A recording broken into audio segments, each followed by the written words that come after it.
Olá pessoal, bem-vindos a mais uma aula de introdução a Machine Learning. A aula de hoje é sobre overfitting, underfitting, validação cruzada e coisas afins. É importante que você tenha visto ou saiba regressão e KNN se você não viu ou não sabe esses assuntos. Dê uma olhada aqui em cima, eu vou deixar o link, tá? Ou na playlist desse curso. Vamos lá. Nas aulas passadas, a gente encontrou situações onde a gente precisava decidir qual o valor de um parâmetro. Em particular, na regressão polinomial, a gente não sabia como escolher o parâmetro do polinômio, qual o grau do polinômio. Quanto melhor o grau, melhor o ajuste, teoricamente, ao menos.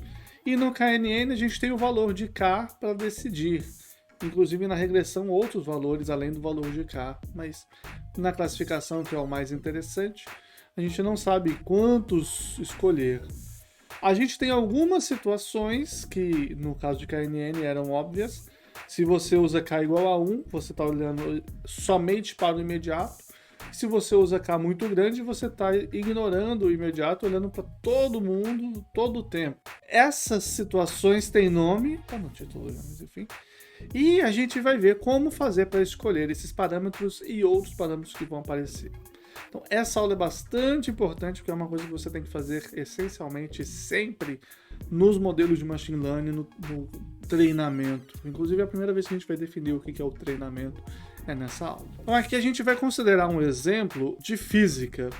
Você está pegando uma bolinha, você está segurando de uma certa altura, y, e você está soltando essa bolinha, vendo quanto tempo ela leva para chegar ao chão. E esta daqui é a fórmula, a relação entre o tempo e a altura. Ela vem de y igual a y0 mais v0, v0t mais meio de a, que é a aceleração t quadrado. A gente está colocando y menos y0, considerando o ΔY. E V0 é zero, que é a velocidade inicial nula. Então essa fórmula a gente sabe de ensino médio ou coisas afins, onde você estudou o movimento acelerado, aceleração da gravidade. Tá bom, mas a gente não vai usar exatamente essa fórmula explicitamente, a gente sabe que ela tá lá, ela vai ser importante. Se você lembra da primeira aula, a gente definiu os conceitos, a gente vai usar isso daqui para poder definir qual que é a função real que descreve o nosso experimento. Mais interessante ainda, eu vou jogar as coisas para o outro lado e vou fazer t igual a raiz de y, 2y sobre g.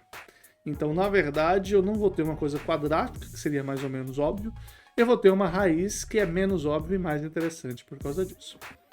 A outra coisa é que eu tenho um erro na hora de fazer essa medição. Eu vou usar um cronômetro de mão, por exemplo, medir na hora que eu soltei a bolinha, medir de novo na hora que ela parou. O caso 0 é 0, eu estou assumindo que eu não precisei medir para saber que ela levou 0 segundos, mas os outros todos estão com um erro aí, aparentemente maior, conforme maior a altura, mais fácil de eu errar, tá? Aqui eu acertei bem até, em geral. Eu já fiz esse exemplo na mão, você erra bem mais. Recomendo você fazer, inclusive, que é bem divertido.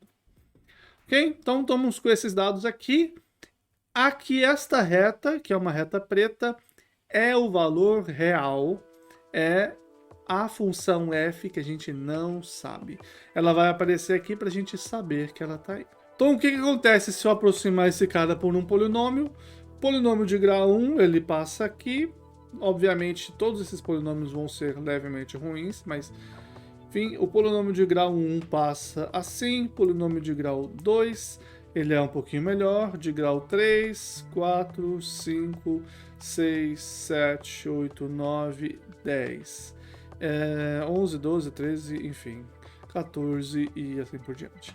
Eu tenho aqui 15 pontos, então quando eu vou até P igual a 14, eu estou passando em todos os pontos com o meu polinômio. A gente consegue ver, obviamente, isso daqui está bem ruim, tá? Mas se você olhar, a soma do quadrado dos resíduos ele é 0. A gente consegue ver que possivelmente um desses valores intermediários aqui, maior que 3, possivelmente menor que 8. 8 começa a ficar estranho. Deve ser o que melhor se ajusta à função em preto e não aos dados. Tá? Isso é importante, a gente quer encontrar um modelo que se ajuste à função, mas a gente só sabe os dados. Tá? A dificuldade toda é essa. Ok. Este daqui é o SQR, ou a SQR, em função do grau do polinômio, sempre decrescendo, ok? Então a pergunta é exatamente como que eu faço para escolher esse grau. A gente sabe, olhando, a gente consegue calcular, ver que o SQR melhora, mas a gente viu visualmente também que não queremos o maior grau, ou seja, o melhor SQR. Como que eu poderia resolver isso se eu tivesse aqui com a bolinha, com o cronômetro na mão? Eu vou lá e faço mais testes, tá? Eu fiz os experimentos originais, eu vou e faço mais experimentos aqui. Em vermelho, ou para quem não conseguir ver as cores, a segunda bolinha que está sobrepondo, eu tenho os experimentos novos, tá? Então aqui você vê que alguns são muito parecidos, esses daqui, e alguns são bem diferentes. Então o que era bom, por exemplo, esse daqui, o que era bom para um dado original vai ser ruim para o dado novo. São experimentos, são valores do mesmo experimento. Eu peguei a mesma altura, medi de novo, tá? Então são informações, não são informações conflitantes, digamos assim, são dados conflitantes, tá? A informação ainda é para você encontrar a reta, os dados são conflitantes, mas a informação é aumentada.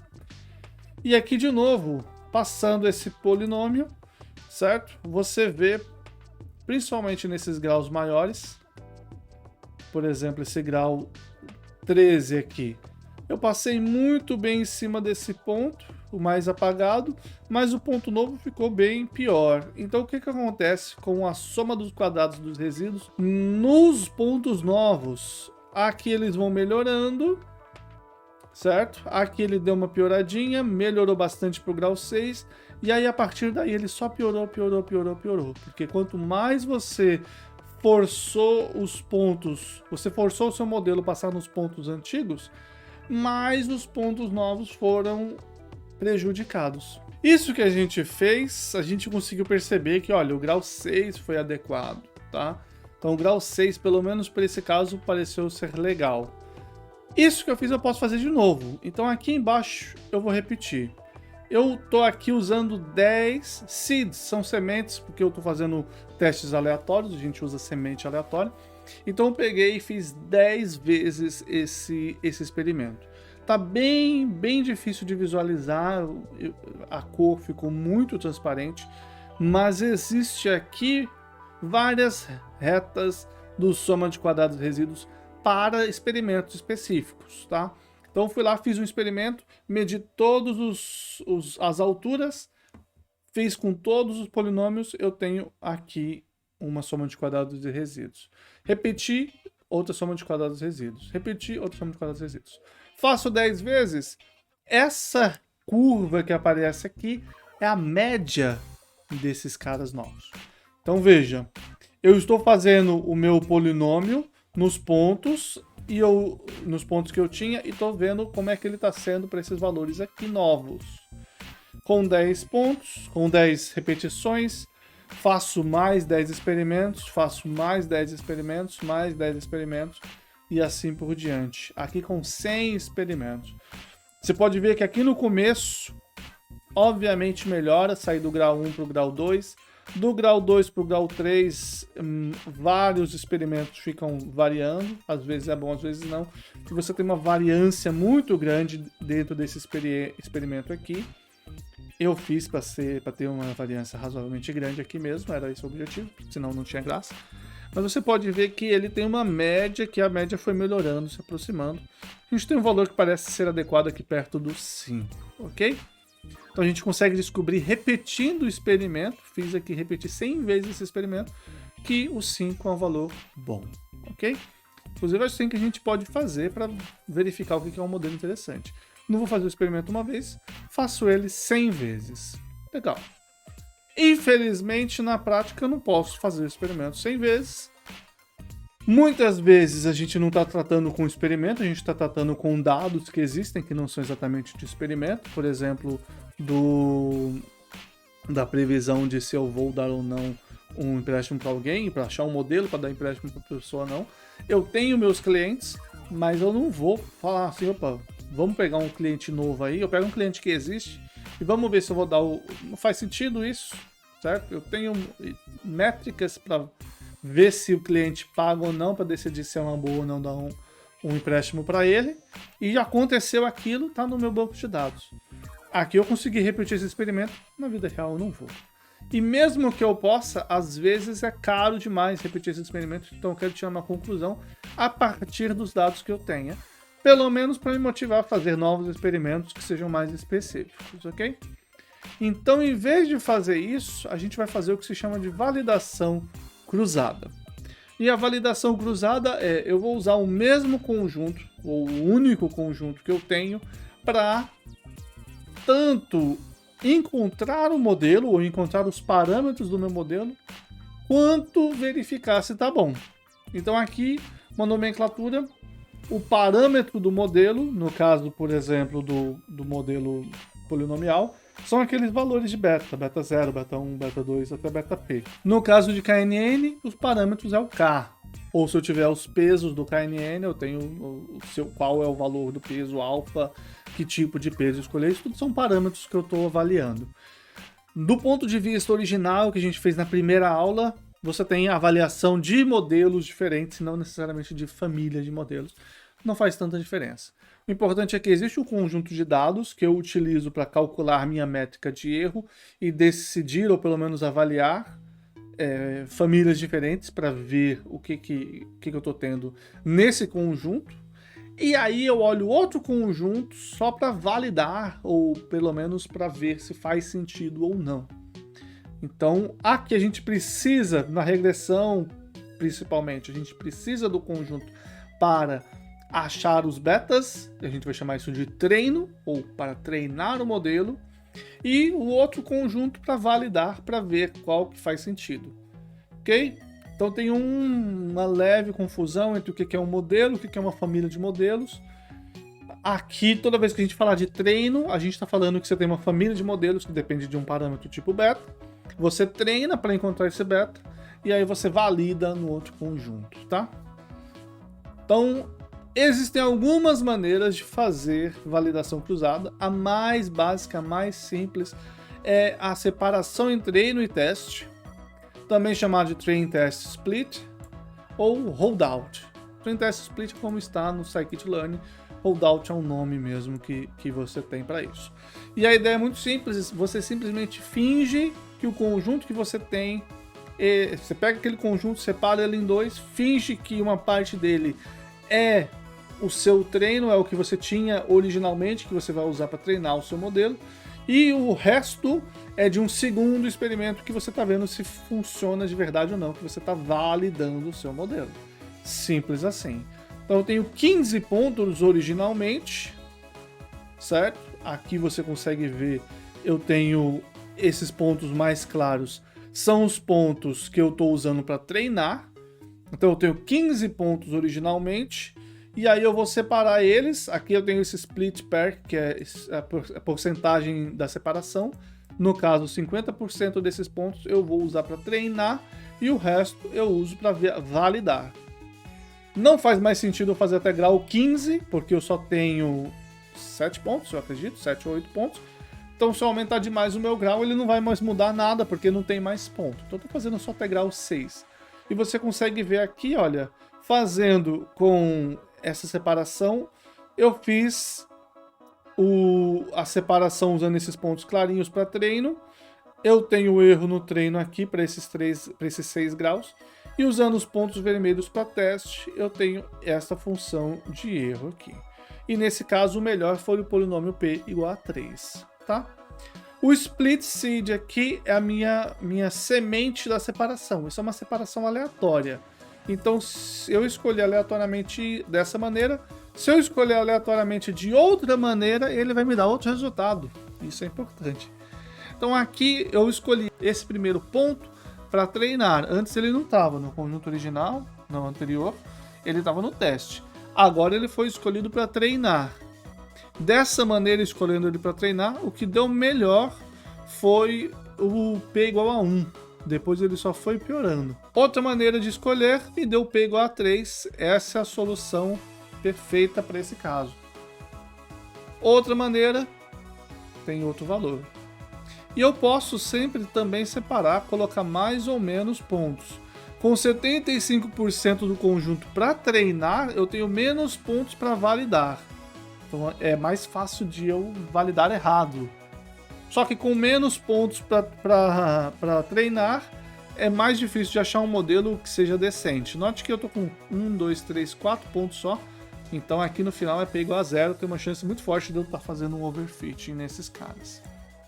Tá? Certo? Tá vendo que vai variando. Eu deixei separado dois casos também aqui no P igual a menos 1. Não faz sentido isso do ponto de vista semente.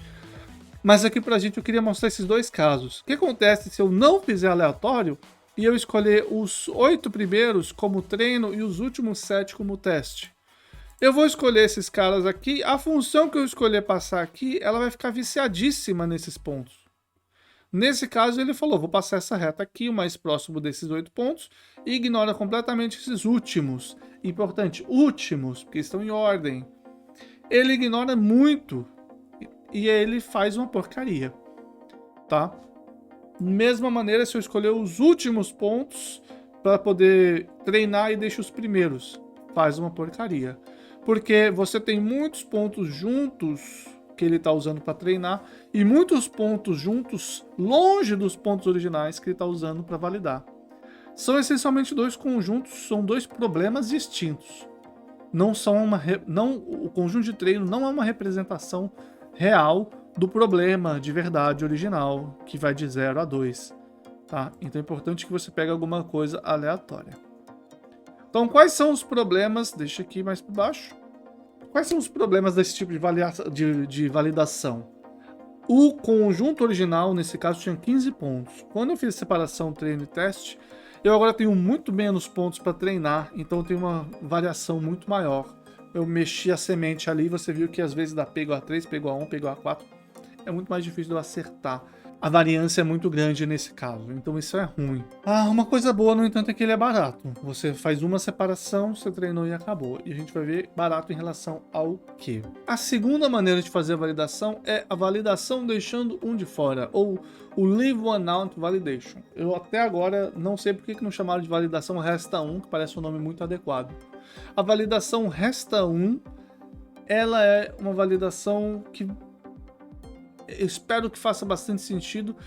Se você simplesmente quer treinar e ver se faz sentido no conjunto, o que você pode fazer é, olha, eu tenho 15 pontos, tira um deles, treina o modelo com 14 e vê como foi no outro. E aí repete para cada um dos pontos, ok? A ideia é essa. Você está vendo o que é melhor para cada um dos pontos. Você treina em todos e vê se faz sentido ou não para aquele ponto individual. E você faz a média de todos. Então você olha para cada indivíduo com um carinho para você poder perguntar para ele. E aí, isso aqui é legal para você? Prova um pouquinho, tá gostoso? Essencialmente é isso que você está fazendo. Então é importante entender exatamente o que está acontecendo aqui. Eu estou pegando esse ponto 1 aqui nesse caso, tá? Vou pegar o primeiro dado. Eu vou separar ele. Pego os outros 14, treino o meu polinômio de grau 1, ou seja, acha beta 0, beta 1 para esses 14 pontos. Mede a soma dos quadrados dos resíduos para esses 14 pontos e a soma dos quadrados dos resíduos para esse 1 ponto aí, que no caso é um resíduo só. Grau 2, acha beta 0, beta 1, beta 2 usando esses 14 pontos. Soma dos quadrados dos resíduos para esse ponto e para o outro. Mesma coisa para o polinômio de grau 3, grau 4, grau 5 e grau 6. O que eu obtenho? Obtenho isso daqui, ok? Então, esse ponto aqui, ele puxava tudo para baixo, então é tudo muito próximo de ser uma reta. O erro é bem pequeno, principalmente em relação a esse ponto. Nesse caso, o melhor foi o polinômio de grau 6, que jogou tudo para baixo. Se eu usar o grau 2, você usou os outros 14 pontos, fez esse erro, diminuiu bastante. No grau 1 ele passou bem em cima dele, foi legal para ele. Grau 3, o dado 3 você faz a mesma coisa, outros 6 polinômios, ver qual é melhor. Grau 4, grau 5, grau 6. Para cada um deles, você está verificando qual dos polinômios é o melhor para você. Para cada um deles, eu achei uma soma de quadrados de resíduos diferente. E aí eu faço a média de todas. Então aqui você vê que eu tenho 14 pontos, são 14 pontos diferentes. Eu tenho 15 dados, então eu tenho 15 curvas de soma de quadrados de resíduos no treino. E aqui essa mais forte é a média. Todas elas são muito próximas, porque a original tem 15 pontos. Cada uma das outras tem 14. Então eu estou usando quase sempre os mesmos pontos. Então não tem muita variância no meu treino. Eu consigo treinar bem comportadinho. No teste, no entanto, ele varia muito os pontos individualmente. Só que aí eu faço a média deles todos e ele considera todos os pontos de maneira adequada, tá? Ou pelo menos o mais possível, né? Eu tô realmente usando cada um dos pontos para todos os graus, tanto como treino quanto teste. Então ele está considerando todo mundo bem. Esta reta é a média, você vê que individualmente eles variam loucamente. E o grau 4 foi o melhor para essa situação, ok? O que é bom do Resta 1? Ele é muito mais estável. Você faz a variância bem menorzinha, ela é bem mais comportada. O que é ruim? Ele é caro. Então o que eu fiz no holdout, no primeiro validação, foi 6 fits, um para cada grau de polinômio. Aqui eu fiz 15 vezes 6 fit. Então eu fiz muito mais coisas. Se eu tivesse com 100 indivíduos, eu teria feito 100 vezes o número de parâmetros que eu estou avaliando. Se eu tivesse com 1.000, 10.000, 1 milhão de indivíduos, isso seria completamente impraticável, ok? E veja que eu estou considerando apenas a situação de 6 graus de polinômio. Se eu tivesse no KNN, por exemplo, que eu fiz do K igual a 1 até o K igual a 35, isso já não ia ser nem considerável para poucos elementos, ok? Então o Resta 1, como eu estou chamando, ele é muito bom porque ele é bem estável, mas ele é muito caro. Quem que vem então? O Kfold. O que ele faz? Ele pega a ideia do holdout, de separar conjuntos de treino e teste, com a do Leave One Out, de repetir quem são treinos, tá? E de você ter vários testes para fazer a média. Ele mistura as duas ideias numa coisa boa e barata, tá? Você vai pegar o mesmo conjunto, os 15 pontos, e em vez de você separar em 15 avaliações, você pega esse conjunto e separa em alguns testes. Por exemplo, 5. 15 pontos, aleatório, pega 3, aleatório outros 3, aleatório outros 3, aleatório outros 3 e assim por diante. Então veja essa imagem aqui, por exemplo. Eu tenho os 15 pontos, tá? E em vermelho, cada linha eu tenho 3. Se você olhar cada coluna, cada ponto é uma vez escolhido como treino e 4 vezes como teste. Então cada linha dessa daqui vai ser uma separação tipo holdout. Só que com uma quantidade de pontos no teste pequena, para manter um nível de treino bom. Só que aí, como eu faço 5 deles e calculo a média, eu diminuo o quanto ele varia no teste também, ok? Aqui eu fiz com 5, a gente costuma fazer com 5 ou 10, que já é uma quantidade razoável. Eu só tenho 15 pontos aqui, então o Leave One Out seria suficientemente adequado, mas num problema geral maior, Kfold com K igual a 5 ou 10 já é bastante interessante, ok? Então a gente tem aqui a visualização disso para o Kfold. Eu tenho, lembrando, o Kfold é aleatório, tá? Essa seleção aqui é aleatória, é uma quebra ainda em 5 partes, mas eu posso escolher essa quebra de várias maneiras. Então eu tenho uma semente aqui aleatória. Então aqui, cada escolha que eu fizer vai me dar um conjunto, uma quebra aleatória diferente. E aqui eu tenho o Kfold 7, eu tenho 5 deles. Então, cada uma dessas linhas aqui, eu vou ter os 3 pontos complementares. Então, aqui esses 3, outros 3, outros 3, outros 3, tá? E eu tenho a mesma ideia. Escolhendo esses 3, o SQR no treino é este, para esses 6 graus de polinômio, e no teste é esse daqui. Escolhendo esses três, o SQR no treino é o mesmo, não é o mesmo, é outro, mas é parecido, e eu tenho esses caras aqui. Os outros três, um pouquinho diferente, mas não muito. Aqui é também diferente, só a escala que mudou um pouco, e aqui a mesma coisa. Então, esses 5 caras eu vou fazer a média. O K-Fold 7 aqui, como vocês estão vendo, vai mudar fortemente também como que vai ser o resultado. Então, ainda existe uma variância, tá, no K-Fold. Ela é diminuída em relação ao holdout, bastante até, mas ela ainda existe. Então também tem que tomar cuidado na escolha do K. Então aqui a gente tem essas 5 médias para um conjunto lá. Essas 5 médias aqui tem os pontos vermelhos clarinhos. 1, 2, 3, 4, 5. E aqui em vermelho você vê que eu tenho menos pontos, menos variações, porque o conjunto de teste tem mais gente, então ele é um pouquinho mais estável, mas não muito também, ok? E aqui a média deles. Aqui agora minha escolha foi o K igual a o polinômio de grau 4. Legal? Então o K-Fold ele é bom porque ele equilibra essas coisas, ele equilibra a variância com o teste computacional. Para conjuntos razoáveis, ele é o mais usado. Se o seu conjunto for muito pequeno, você fazer o resta 1, o leave one out, é uma escolha boa, uma escolha razoável, tá? Se você consegue rodar o leave one out em alguns segundos, não tem por que não fazer. Se o conjunto for muito, muito, muito grande, fazer o holdout às vezes já é suficiente, tá? Se você tem tanta gente que você fazer a separação não vai te dar variância nenhuma, tipo 1 milhão de pessoas para um conjunto de treino e 1 milhão para um conjunto de testes, pode ser que não faça nem sentido você tentar fazer um K-Fold aí, tá? Principalmente se você não estiver conseguindo rodar muito rápido esses caras, tá?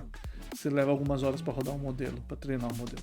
Tudo que a gente fez agora com regressão polinomial, a gente pode fazer com qualquer problema, qualquer modelo que tenha parâmetros ou hiperparâmetros para decidir, tá? Uma definição aqui que varia um pouco com a área. Parâmetros nessa área de Machine Learning, em geral, se refere a esses parâmetros tipo beta, que é um parâmetro do modelo ou de uma família de modelos. O hiperparâmetro é um parâmetro que você precisa decidir para definir o modelo. Então, o grau do polinômio define a família de modelos. O K do KNN define o modelo do KNN.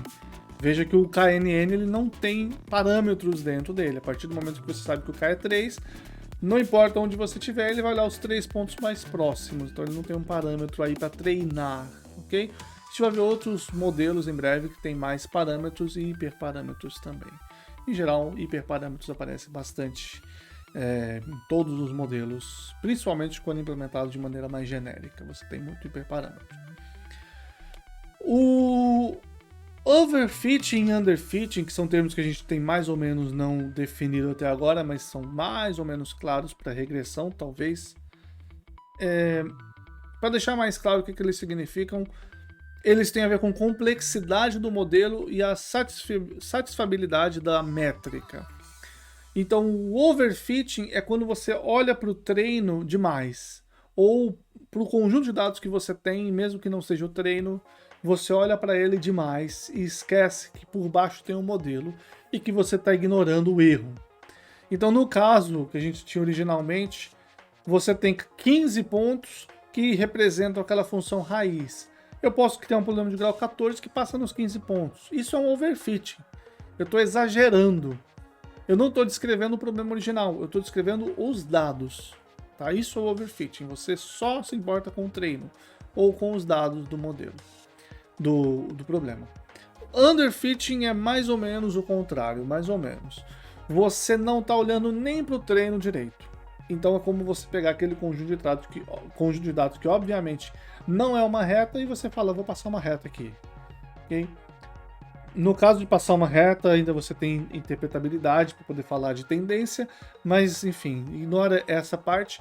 Em relação a ser um modelo válido ou não, ele é um modelo muito ruim.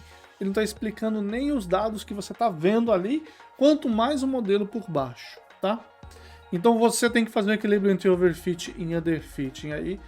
Tem uma questão de... tem um teorema falado de viés, ou troca entre viés e variância, A gente não vai entrar nesses detalhes aqui, quem sabe num vídeo futuro, dentro do CDAM alguma coisa mais específica pode aparecer também, mas por enquanto não. O overfit e o underfit, eles vão aparecer em relação à complexidade do modelo.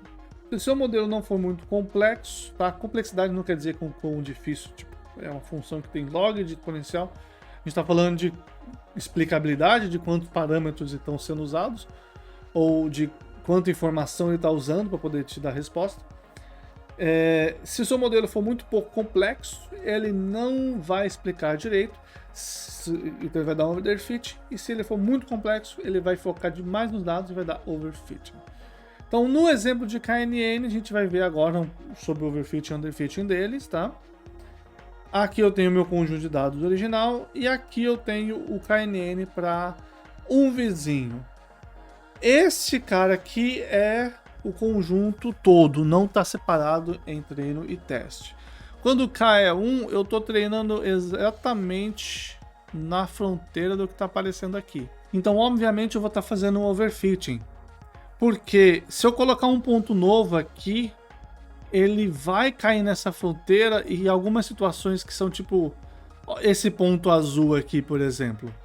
Ele é uma situação que provavelmente foi um outlier. Ele deveria ser vermelho, mas por algum motivo ele foi azul. Ele vai ignorar toda essa região aqui, vai ser azul por causa desse um ponto. Então eu tô vendo esse erro. Isso aqui foi provavelmente um erro que passou. Tá? Então eu tô focando nesse erro. Conforme eu aumento o vizinho, eu começo a matar esse tipo de erro aqui. Eles vão desaparecendo. Então você vê numa situação média, tipo um K igual a 9 aqui, por exemplo, eu tenho um conjunto mais delineado entre, olha, aqui faz sentido ser vermelho, aqui faz sentido ser azul, apesar de ter algumas pessoas erradas. Então, supondo que esse seja o meu conjunto de treino, eu estou errando mais no conjunto de treino. Antes eu estava acertando 100% no conjunto de treino, agora eu estou errando mais. Mas faz mais sentido para o modelo interno, pelo menos visualmente aqui parece que faz mais sentido nessa explicação. Ok? Então, no número de vizinhos aparece isso. Se você aumentar demais o número de vizinhos, no caso extremo, qualquer ponto que você pegar, você vai olhar para todos os pontos. Ele vai falar tem mais vermelho que azul, então vai ser vermelho. Esse aqui é o classificador da classe majoritária, tá? O famoso classificador dummy que você usa para testar. Se o classificador da classe majoritária for melhor que o seu classificador, quer dizer que você errou muito feio. Ok? Então aqui, mesmo nessas situações, você está forçando para quem tem mais, tá? Aqui você tem o treino e teste num conjunto de treino que eu não mostrei para vocês. Eu tenho um outro conjunto de treino aí, que não importa. E eu tenho aqui mostrando para você, se eu não me engano, eu fiz K-fold aqui. O que aconteceu? Quando o K é 1, eu sempre vou dar overfitting, ou eu sempre vou... Overfitting quer dizer que você fez um acerto exagerado. Eu sempre vou acertar 100%. Pode ser que às vezes acertar 100% seja a coisa certa. Mas eu sempre vou acertar 100%. Nesse caso é claramente o overfit, que você pode ver aqui no teste. O meu acerto foi de 75%, aqui foi de 100%, então é demais. Eu vou piorando um pouco aqui e depois começa a ser mais ou menos arbitrário, que pode acontecer, que não dá para saber a priori. No teste, no entanto, a gente vê que ele foi melhorando conforme você foi generalizando com o K. Então existe um ponto aqui que é o ponto ótimo, que é K igual a 19. Com K igual a 19, que é este K aqui, eu tenho a melhor situação possível. Então esta separação aqui é a separação que mais faz sentido para o meu modelo interno, ou pelo menos para este conjunto de dados usando o K-fold, creio que com K igual a 5. Beleza? É assim que a gente vai fazer sempre que a gente tiver um hiperparâmetro. Essa é sempre uma pergunta, como que eu faço para escolher isso? Validação cruzada. Se você tem que decidir a regularização, como que você pode fazer? Validação cruzada. Você tem que decidir na árvore de decisão, ou na floresta, ou redes neurais. Eu preciso decidir vários parâmetros que eu tenho ali, ou hiperparâmetros que eu tenho. Como que eu vou fazer? Validação cruzada, tá? Você vai fazer esse K-fold, ou seja lá o que for, dos métodos de validação cruzada, e vai verificar qual deles se dá um menor erro médio no teste, ok? Importantíssimo entender essa lógica para daqui para frente, quando a gente for falar, estar claro que a gente está falando de validação cruzada, ou simplesmente falar para você, faça a validação cruzada e você saber qual que é a motivação por trás disso. Essa foi a aula de hoje, eu espero que você tenha gostado do assunto. Ele é um pouco denso, mas essa aula é bastante importante. A gente vai falar muito sobre overfit e underfitting, principalmente quando a gente vai apresentando um método novo. Às vezes a gente vai mostrar como que esse método acaba gerando o overfit ou o underfitting. E muitos dos métodos que tem para frente vão ter hiperparâmetros, alguns vão ter muitos hiperparâmetros, a gente vai ver mais para frente ainda como a gente faz para treinar esses hiperparâmetros todos. A implementação de Kafold, ela não é muito simples, ela é um pouquinho chatinha. Os pacotes prontos, em geral, vêm com um Kafold pronto, ou alguns dos modelos vêm com uma opção CV, que você passa e ele faz o Kafold com validação cruzada imediata. Em inglês, CV de Cross Validation, ok? Se você gostou, deixa um like. Se não gostou, deixa um comentário falando o que você acha que pode melhorar. Se você tiver algum pedido, alguma dúvida, também deixa um comentário perguntando.